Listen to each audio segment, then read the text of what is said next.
também disponível na internet.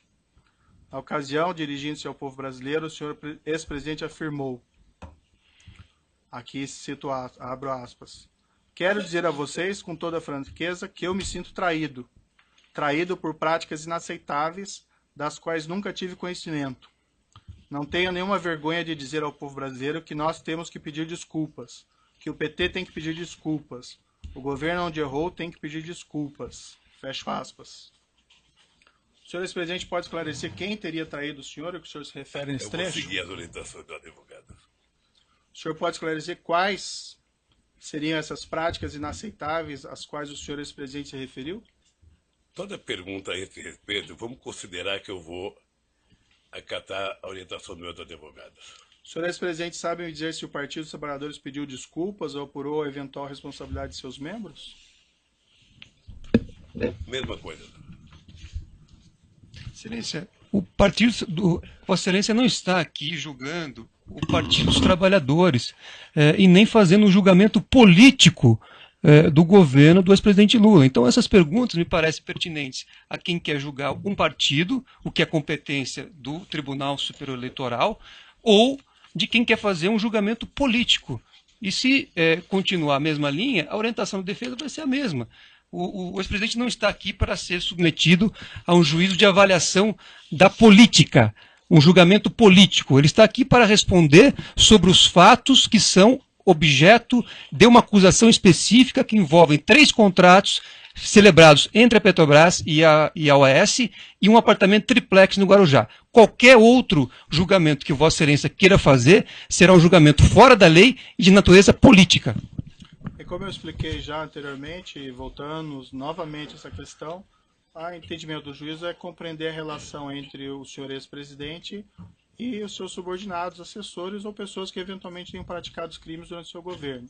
A afirmação do senhor ex-presidente, que ficou muito claro, é que o senhor não compactua com qualquer espécie de criminalidade.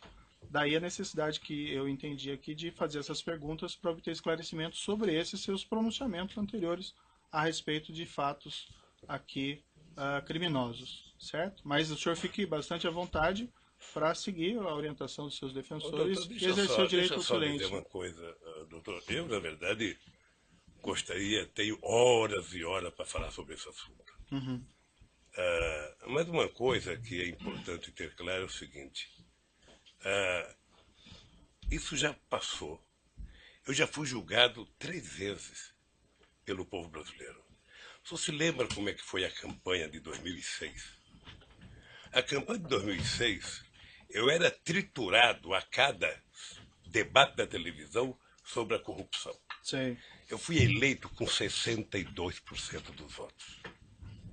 Quando terminou o meu mandato, em outubro de 2010, quando a gente elegeu a presidenta Dilma, foi a outra aprovação minha. Mas em setembro, doutor Moro, eu alcancei 87% de bom e ótimo nas pesquisas de opinião pública.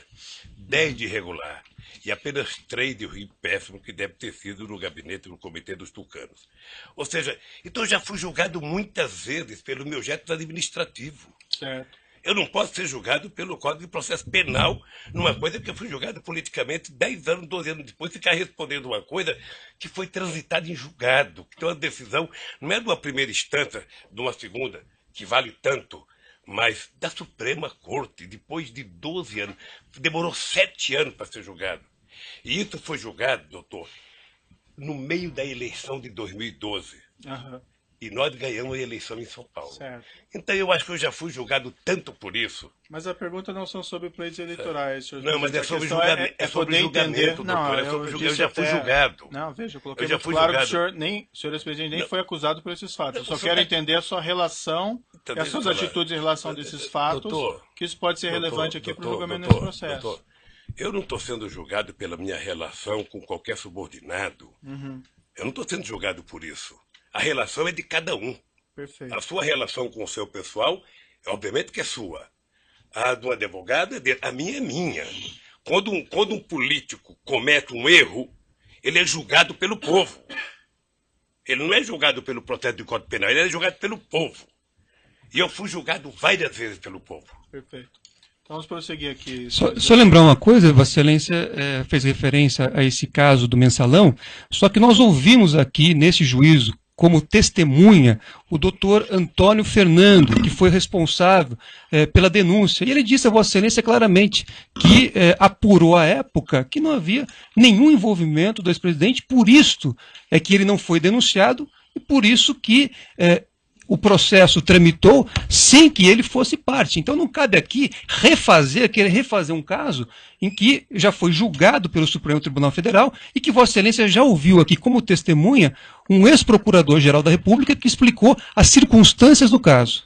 Certo. Acho que o doutor não entendeu minhas questões, que eu coloquei muito claro desde o início que não fazia nenhuma acusação nesse sentido.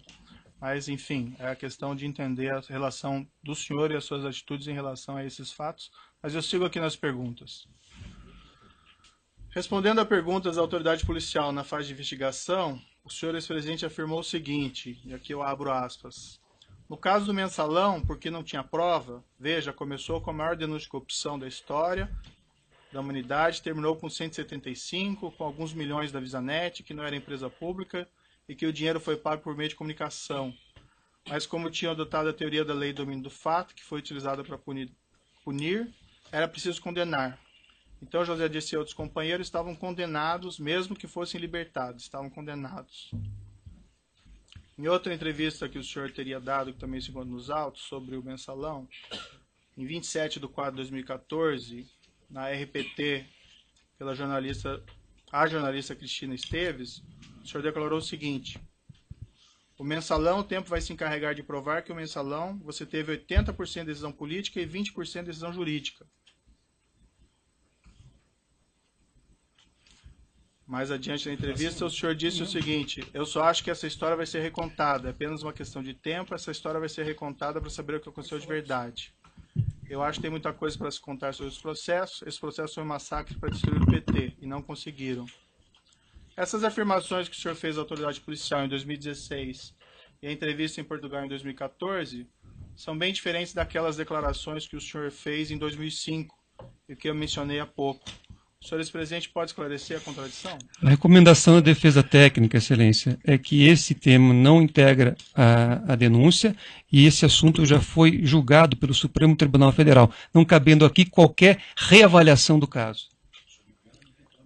O senhor prefere não responder, seguir a orientação dos seus advogados? Quem sabe, doutor, um dia alguém promove um debate na Universidade Federal aqui de Curitiba, a gente possa participar junto e eu responder tudo isso. Diante dessa contradição, senhor presidente, eu lhe pergunto e finalmente daí encerro essa questão. Na sua avaliação, esse esquema criminoso reconhecido pelo Supremo Tribunal Federal não teria acontecido? A recomendação de defesa técnica é a mesma, no mesmo sentido. O Supremo Tribunal teria, o senhor mencionou julgamentos políticos, ele teria condenado inocentes nesse caso? Excelência, data vênia, não cabe aqui fazer uma avaliação de um julgado do Supremo Tribunal Federal, nem o depoente, nem Vossa Excelência, nem nenhum dessa sala. A indagação, como eu disse, doutor, é para entender a relação entre o senhor ex-presidente e pessoas que trabalharam com eles, que foram condenados no esquema criminoso. Excelência, como eu já disse aqui, o ex-presidente, cada pessoa responde por sua conduta. Então, se na época o Procurador-Geral da República fez uma investigação e não apurou nada em relação ao ex-presidente, porque ele não tinha praticado nenhum crime, então não cabe aqui voltarmos a esse assunto. Esse assunto já está transitado em julgado por uma decisão do Supremo Tribunal Federal. Não cabe aqui discutir isso. Então, é só para justificar Vossa Excelência. É cansativo. Cansativas são as perguntas de Vossa Excelência. As perguntas de Vossa Excelência fora do processo é que são cansativas. Se eu digo que é importante para a formação da convicção, não parece que eu que vou julgar, eu devo saber. Se Vossa Excelência vai levar em consideração fatores externos ao que está na denúncia, relativos a outros temas, aí isso vai ser objeto de impugnação num momento específico. Certo. Agora, eu peço a Vossa Excelência... Podemos continuar ouvindo o seu cliente? Peço a Vossa Excelência que haja, né, de acordo com a Constituição e a lei e julgue segundo aquilo que está na denúncia, e não em fatos que não dizem respeito à ação, e mais, fatos que já foram objeto de apuração e julgamento pelo Supremo Tribunal Federal. Perfeito. Então vamos prosseguir aqui. Senhor ex-presidente, o senhor vislumbra alguma contradição na sua posição? O senhor afirmar que não tem qualquer responsabilidade todos esses crimes, mas também não reconhecer publicamente qualquer responsabilidade das pessoas que trabalham no partido ou no governo? Isso é uma questão política, reconhecimento de alguma coisa. Vossa Excelência está pedindo posicionamento político do depoente.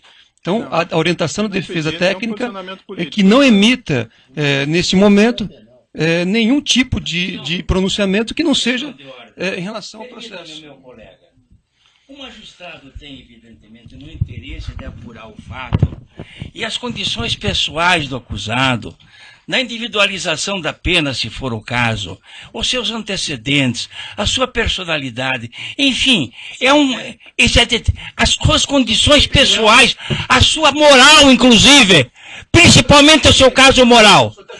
Não estou julgando ninguém, eu estou justificando a pergunta do juiz. E o juiz pode perguntar, porque é matéria de fixação da pena. Isso assim, o juiz pode fazer isso. É fixação da pena. Personalidade. Doutor, Não estou representando ninguém. Está falando agora, não é seu momento. O doutor tem falado nessa audiência o tempo todo cansativamente. O advogado está falando agora. Parece que não se respeita a autoridade do juiz do caso. É evidente isso. Inclusive falando sem pedir a palavra. Isso não se faz. O Fernando, isso não se faz. Isso não se faz numa audiência. Evidentemente, não se faz numa audiência isso. Proteste contra o juiz, recorra contra o juiz, mas não enfrente o juiz pessoalmente na audiência. Para o público que está presente. Que é isso? E você também. Você também. Você fala sem pedir licença. Você fala sem pedir licença. Não. Eu vou seguir adiante aqui para essa questão. Senhor ex-presidente, se o senhor entender que o senhor não tem condições de responder, que o senhor quer exercer o direito de silêncio, o senhor vai seguir a orientação dos seus advogados, sim, a pergunta fica mantida e não é uma pergunta política, doutor. E o doutor não tem a palavra mais sobre esse tema. Senhor ex-presidente, o senhor vislumbra alguma contradição na sua posição em afirmar que não tem qualquer responsabilidade sobre todos esses crimes, mas também não reconhecer publicamente qualquer responsabilidade de pessoas que trabalham no partido, no governo? Eu vou seguir a orientação dos advogados. Indo para a parte final aqui das minhas indagações, são algumas perguntas sobre atitudes, afirmações do senhor ex-presidente no curso desse processo. Senhor ex-presidente, durante as investigações da Operação Lava Jato, o senhor tem efetuado declarações bastante agressivas contra os agentes encarregados da apuração dos fatos. O senhor ainda, ex-presidente, promoveu ação de indenização contra uma testemunha, o senador Delcídio do Amaral Gomes, que foi julgado improcedente. O senhor promoveu ação de indenização contra um delegado, que ainda tramita. O senhor, ex-presidente, promoveu ação de indenização contra um procurador da República, que ainda tramita. O senhor, ex-presidente, chegou até a propor ação criminal contra mim, por supostos abusos de autoridades, e por unanimidade foi reputada inviável por 8 desembargadores do TRF4. Essas iniciativas foram mesmo de sua escolha, senhor ex-presidente? A recomendação é que não seja respondida a indagação. O senhor, ainda que não responda, o senhor tem que dizer que não vai responder. Eu vou responder, doutor. O senhor, ex-presidente, não acha que essas medidas podem ser interpretadas como atos de intimidação contra a atuação de agentes públicos? Eu não vou responder. Tem um vídeo na internet de declarações do senhor ex-presidente, em 2/2/2016, consta que o senhor teria afirmado, referente aos agentes envolvidos na Lava Jato, abre aspas, preciso brigar com eles porque alguém tem que reagir. Alguém tem que reagir com muita humildade. Se tem alguém que pode resistir a essa euforia de sinalidade judiciária, sou eu. Estou disposto a fazer o que é necessário. Fecha aspas. O senhor ex-presidente pode esclarecer o que o senhor queria dizer com isso? A recomendação segue sendo a mesma. O senhor, se não for Não vou responder, o senhor tem responder, que dizer responder. que... O senhor Léo Pinheiro afirmou em juízo que teria encontrado o senhor no início de 2014, ocasião na qual o senhor teria perguntado a ele se haveriam registros documentais dos pagamentos de propina pela OAS ao Partido dos Trabalhadores por João Vacari Neto. Na ocasião, ele afirmou que o senhor ex-presidente teria orientado a destruir essas provas, se elas existissem, algo como se existir, destrua. O senhor ex-presidente se encontrou com Léo Pinheiro durante o ano de 2014? Encontrei com o Léo Pinheiro. Mais